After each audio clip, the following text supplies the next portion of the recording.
adalah kausa prima yang memberi keberadaan kepada semua yang ada, tetapi kebebasan manusia tetap nyata karena merupakan akibat dari sebab ilahi yang bekerja melalui tatanan sekunder. Kelihatan tidak ada beda, subtil, tapi justru di situ kalau tidak hati-hati jatuh ke dalam bidat bernama bidat reformat. Reformasi Calvinis dalam versi MYM menghapus dimensi itu. Jika semua tindakan sudah ditentukan, maka cinta dan kejahatan kehilangan makna moral. Allah menjadi penyebab langsung dari dosa tanpa ruang bagi kebebasan tercipta. Ini bukan teologi kedaulatan, tetapi monisme kausal yang secara filosofis meniadakan perbedaan antara actus Dei dan actus hominis. Itu tidak berhasil dijelaskan oleh pendeta reform dalam maupun luar negeri. Yang ketiga, predestinasi dan sekali selamat tetap selamat, oses ala reformat. Kekeliruan epistemologis. Dari prinsip deterministik itu, MYM menarik kesimpulan, sekali selamat tetap selamat. Secara logika, dia berpindah dari ontologi, apa yang Allah kehendaki, ke epistemologi, bagaimana manusia tahu bahwa dia diselamatkan, tanpa jembatan rasional. Dalam filsafat pengetahuan, ini bentuk fallacy of category shift, mengalihkan kategori metafisis ke kategori psikologis. Dalam tradisi Katolik, kepastian keselamatan bukanlah deduksi logis dari kehendak Allah, tetapi pengharapan yang berakar pada iman dan kasih. Certitudo spei, bukan certitudo logika. Ya. Ketentuan dari pengharapan, bukan ketentuan dari logika. Menjadi kalkulus determinasi, hitung-hitungan. Saya ini sudah selamat atau belum? Ya. Kemudian soal retorika haters, ini ada kekeliruan ad hominem dan strawman terbalik. MYM menuduh lawan-lawannya melakukan strawman, tetapi ia sendiri jatuh pada ad hominem inversum, mengasumsikan bahwa karena lawan emosional maka argumennya salah. Dalam logika informal, ini bukan sanggahan proposisi, melainkan pembunuhan karakter, argumentum ad personam. Ya, lebih ironis, dengan menyebut orang lain pembenci reform, dia melakukan strawman terbalik, membangun karikatur psikologis tentang motivasi lawan untuk menghindari tanggung jawab, membuktikan proposisi teologisnya sendiri. Itu trik melarikan diri. Yang kelima, soal Allah merencanakan penyaliban. Jadi konteks polemiknya itu masih pada polemik salib. Ini ada kekeliruan etika teleologis. Ya. MYM berkata bahwa jika penyaliban Yesus bukan rencana Allah, maka seluruh iman Kristen runtuh. Pernyataan ini menyederhanakan misteri sebab akibat linear. Ya, Protestan itu merusak kekristenannya, mereduksi misteri sekedar menjadi hubungan kausal. Dalam metafisika klasik, kehendak Allah tidak bersifat temporal atau sekuensial. Dia tidak merencanakan sebagaimana manusia merencanakan. Beda, bahasa analogi tidak dikenal di Protestan Reform. Analogia entis, karena menurut mereka analogia entis itu membuat Tuhan jadi tidak berdaulat. Takut sekali dan Tuhan tidak berdaulat. Kenapa? Ketika rencana dipahami secara kronologis, Allah ditempatkan dalam waktu, suatu bentuk antropomorfisme teologis. Maka justru dengan memakai konsep rencana Allah secara literal, MYM melemahkan transendensi ilahi yang dia coba untuk bela.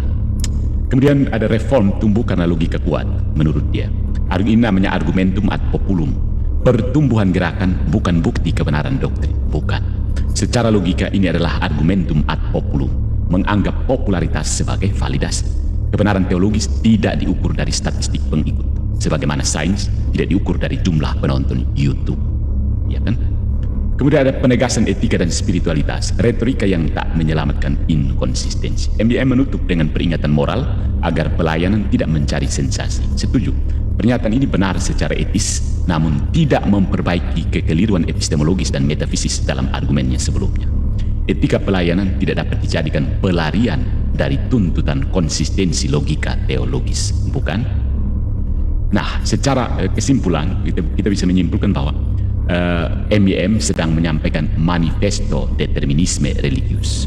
Secara filosofis, ceramah terbarunya tentang teologi reform bukan pembelaan atas kedaulatan Allah, melainkan pembelaan atas determinisme religius yang disamarkan sebagai teologi.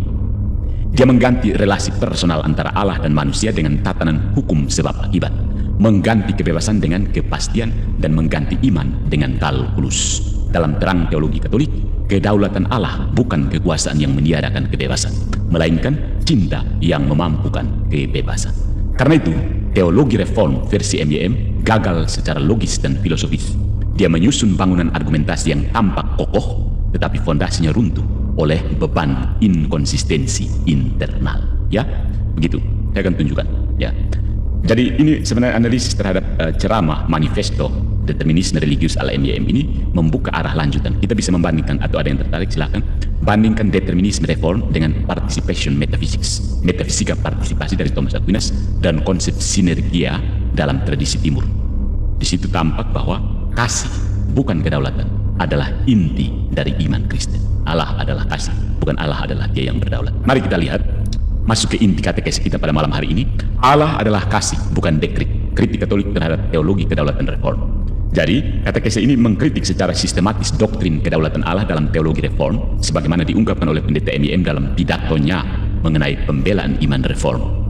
Dengan menggunakan hermeneutika teologis Katolik dan kerangka metafisika klasik, kita akan menunjukkan bahwa pandangan reform tentang predestinasi dan keselamatan bersifat deterministik, inkonsisten secara logika, dan tidak sesuai dengan struktur kasih trinitarian yang menjadi iman inti dari iman Kristen. Nah, kritik ini menegaskan bahwa kasih bukan kedaulatan, yang merupakan prinsip pertama, principium teologi ortodoks, maksudnya ajaran yang benar. Karena itu, sistem reform tidak dapat dianggap sebagai teologi Kristen ortodoks, melainkan konstruksi rasionalistis abad ke-16 yang menyalahi sintesis iman dan akal dalam tradisi gereja. Jadi sini yang menjadi keywords-nya adalah kedaulatan Allah, kasih ilahi, predestinasi, rahmat dan kehendak bebas, serta ortodoksi Katolik.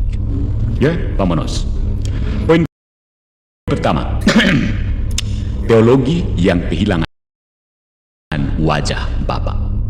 Dalam salah satu pernyataan di videonya, pendeta MYM berkata, ketika keselamatan itu kedaulatan Tuhan, maka yang percaya kepada Yesus Kristus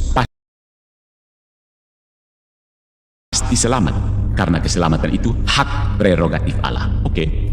Pernyataan ini mencerminkan paradigma khas Calvinisme yang menempatkan potestas itu bahasa Latin artinya kekuasaan, potestas sebagai inti dari hakikat Allah. Ya, ingat, potestas. Pandangan ini bukan sekedar perbedaan terminologis, melainkan penyimpangan teologis serius. Ya, sebab dalam seluruh tradisi patristik dan skolastik, Allah tidak pernah didefinisikan sebagai kekuasaan yang menentukan, melainkan sebagai amor, kasih yang mencipta, memelihara, dan menebus. Kata Santo Agustinus dalam De Trinitate, buku ke-8. Nah, dalam pewahyuan Kristus, Allah bukan tiran metafisik yang menetapkan siapa yang diselamatkan dan siapa yang binasa, melainkan Bapa yang membuka diri dalam relasi kasih yang bebas. Dengan menjadikan kedaulatan sebagai poros utama, teologi reform terjatuh ke dalam bentuk teologik Allah sebagai penyebab tunggal dari segala sesuatu, termasuk dosa dan penolakan rahmat. Paradoks inilah yang menjadikan sistem reform secara inheren kontradiktif dan tidak selaras dengan iman Katolik maupun ortodoksi kuno. Ya kan?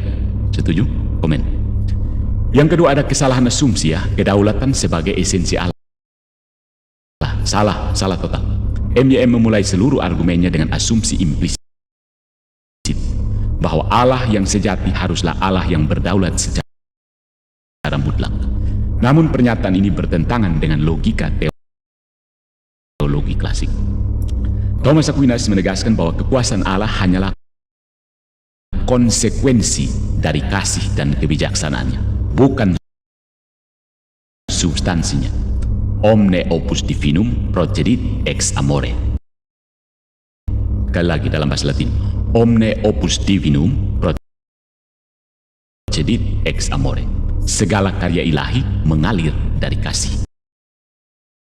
Lihat Summa Theologiae, Pars Prima, question 20, artikel 20. Dengan kata lain, kasih adalah prinsip formal tindakan Allah. Ya. Kedaulatan hanyalah modus manifestatifnya. Jika kasih dihapus sebagai pusat, maka seluruh pengertian tanpa kebebasan. Dalam teologi Katolik, iman adalah kerjasama antara rahmat dan kebebasan manusia.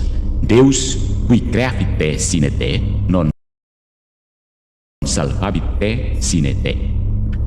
Sekali lagi bahasa Latin dari Santo Agustinus. Deus qui creavit te sine te, non salvabit te sine te. Allah yang menciptakan engkau tanpa engkau tidak akan menyelamatkan engkau tanpa engkau. Agustinus,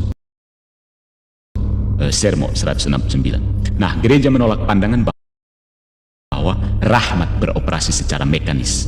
Karena itu meniadakan martabat manusia sebagai imago Dei, gambar Allah yang rasional dan bebas, bukan boneka pencet ala Calvin. Jika manusia tidak memiliki kebebasan sejati untuk menanggapi rahmat, maka kasih Allah menjadi ilusi. Cinta yang diprogram itu bukan cinta, melainkan kepatuhan biologis. Maka predestinasi Calvinistik hanyalah nama baru bagi fatalisme religius. Camkan. Yang berikut ada inkonsistensi moral. Allah yang berdaulat tapi tidak adil. Ya. MIM berkata, kalau Allah tidak berdaulat, maka keselamatan bisa hilang karena Allah yang dia percaya tidak berdaulat. Nah, kalimat ini menyamakan tidak berdaulat dengan tidak mampu menyelamatkan. Ini kekeliruan kategori mistake. Dalam teologi Katolik, kekuasaan Allah bukan soal kontrol, tetapi soal kesetiaan kasih. Ya, Allah tidak menjaga keselamatan manusia dengan kekuatan, tetapi dengan kesetiaan terhadap janji cintanya. Lihat 2 Timotius bab 2 ayat 13. Dengan mengidentikan kasih dengan kekuasaan, MIM secara tidak sadar menolak konsep keadilan ilahi. Dalam sistem yang dibelanya, Allah menyelamatkan sebagian dan menolak sebagian tanpa alasan moral yang dapat dipertanggungjawabkan. Ya, sebuah pelanggaran terhadap prinsip divina justitia, keadilan ilahi yang ditegaskan dalam Konsili Trente, sebagaimana dicatat Denzinger. Ya, kedaulatan tanpa keadilan menjadikan Allah tidak berbeda dari bangunan dasar, gagasan dasar gnostik, berkuasa tetapi arbitrer.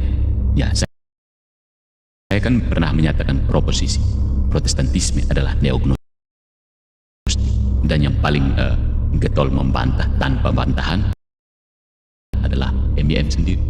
Tapi justru dia sekarang menegaskan bahwa Protestantisme memang neognostisisme.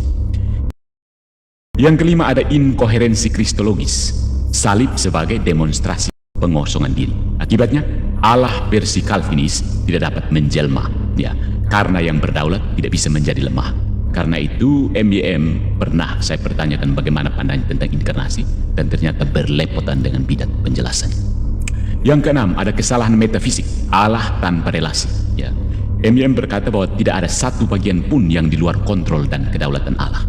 Pernyataan ini meniadakan kebebasan ciptaan dan menjadikan relasi manusia dengan Allah sebagai simulasi.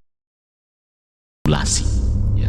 Dalam teologi Katolik, eksistensi bukanlah rantai sebab akibat tunggal, melainkan ordo amoris, tatanan kasih.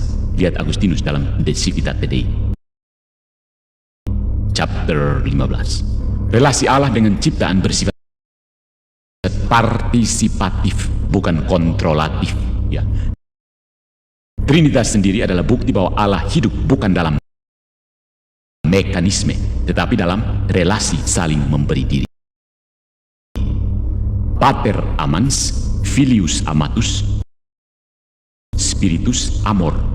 Bapa yang mengasihi, putra yang dikasihi, dan roh yang adalah kasih itu sendiri. Ini tulis Richard dari Saint Victor dalam De Trinitate Pars ketiga. Jika Allah adalah kasih, maka kebebasan ciptaan merupakan syarat logis bagi kasih itu untuk menjadi nyata.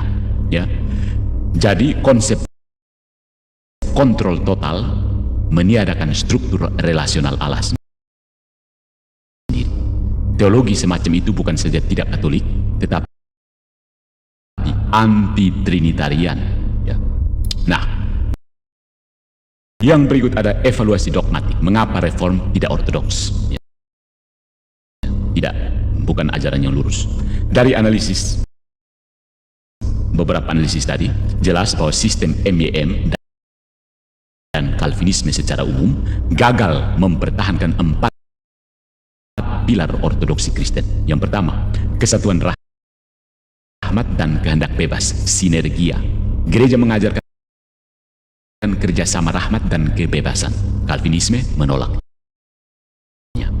Yang kedua, keadilan Allah yang sejati. Allah Katolik menyelamatkan karena kasih universal Katolik. Allah Calvinis menyelamatkan sebagian dan menolak sebagian tanpa alasan moral. Ya. Kemudian yang ketiga, kasih sebagai hakikat Trinitas. Reform menempatkan kekuasaan di atas kasih, bertentangan dengan ontologi kasih Trinitarian. Ya. Dan yang keempat, inkarnasi sebagai kenosis, bukan denominasi, dominasi. Ya. Kenosis bukan dominasi. Kristus menyelamatkan dengan kelemah lembutan, bukan dengan dekret kedaulatan. Kembali jantung iman bahwa Allah tidak memerintah dengan tangan, melainkan dengan hati. Reformasi Calvinistik telah lama dibuang ke tong sampah sejarah oleh Gereja Universal, bukan karena kebencian terhadap Calvin, tapi karena cinta yang lebih besar kepada Kristus, Sang Allah yang tidak berdaulat untuk memaksa, melainkan bebas untuk mengasihi. So, Anda yang tidak puas dengan Cor Allegro, silahkan baca. Yang pertama, Agustinus De Trinitate, bisa temukan di internet gratis. Agustinus De Civitate Dei, silahkan. Thomas Aquinas, Summa Theologiae. Concili Trente, terutama Decretum de Justificatione. Ricardus de Saint Victor, De Trinitate, itu juga bisa ditemukan online gratis. Kemudian Katekismus Gereja Katolik, baca dari ujung ke ujung. Yohanes Paulus II dalam ensikliknya Dominum et Vivificantem. Benedictus ke-16 dengan ensikliknya Deus Caritas Est. Baca, pahami, dan jangan coba-coba bikin instrumen ajaran Katolik. Ya, sekali lagi, teologi reform itu teologi boneka pencet. Tinggalkan dan jadilah orang Kristen sejati, orang Kristen yang bertumpu pada kasih, bukan kedaulatan ala para reformat yang haus kekuasaan itu. Jadi sebenarnya teologi itu sebenarnya proyeksi orang-orang abad ke-16 yang haus untuk berkuasa, bukan? Setuju? Tap layar kalau setuju. Gitu.